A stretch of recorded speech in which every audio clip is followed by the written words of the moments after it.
নারী হওয়া সহজ নয়। আমি এটা বই থেকে শিখিনি, জীবন থেকে শিখেছি। নারী হতে হলে শুধু জন্মালে হয় না, প্রতিদিন একটু একটু করে নিজেকে শক্ত করতে হয়। অনেক কথা শুনেও চুপ থাকতে হয়, অনেক কষ্ট পেয়েও স্বাভাবিক থাকতে হয়। সবাই ভাবে মেয়েরা নাকি খুব আবেগী, কিন্তু কেউ দেখে না মেয়েদের আবেগের আড়ালে কতটা শক্ত হয়ে বাঁচতে হয়। শরীর যন্ত্রণা একরকম, মনের যন্ত্রণা আরেক রকম। তবুও সকাল হলেই উঠে দাঁড়াতে হয় হাসি মুখে, সবার পাশে থাকতে হয়। বিয়ের আগে একটা পৃথিবী, বিয়ের পর আরেকটা পৃথিবী।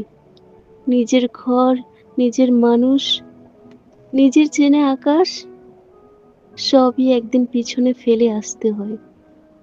নিজের ঘর ছেড়ে পরকে আপন করতে হয়।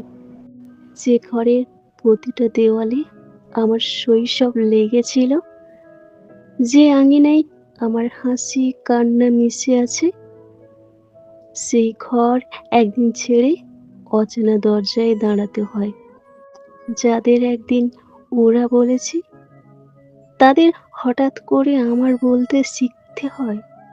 মনের ভেতর যত ভয়, যত অচেনা অনুভূতি, সব চেপে রেখে হাসতে হয়।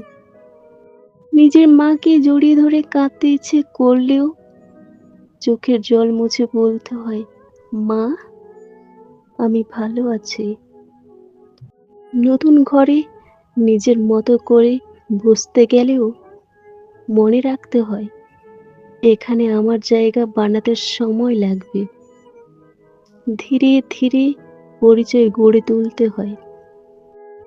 অনেক সময় মনের ভেতর অভিমান জমে থাকে, প্রকাশ করার সুযোগ থাকে না।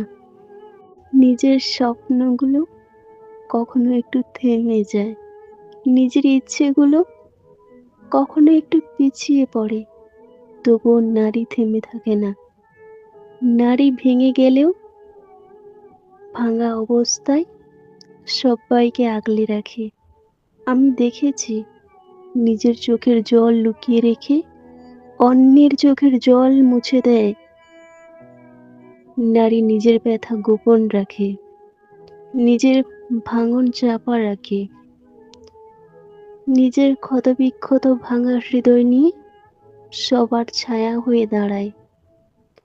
নিজে ক্লান্ত হলেও অন্যের ক্লান্তি বুঝে নেয়। নিজে অবহেলিত হলেও অন্যকে অবহেলা করতে পারে না। নারী হওয়া মানে নিখুঁত হওয়া নয়, নারী হওয়া মানে প্রতিদিন লড়ে যাওয়া, অভিযোগ না করেও দায়িত্ব নেওয়া। আমি বলছি না নারী দুর্বল নয়, নারী দুর্বল হয়েও অবিশ্বাস্য রকম শক্ত। তাই নারী হওয়া সহজ নয়। নারী হওয়া মানে নিজের কষ্টকে নীরবে বুকে নিয়ে অন্যের সুখের জন্য দাঁড়িয়ে থাকতে হয়।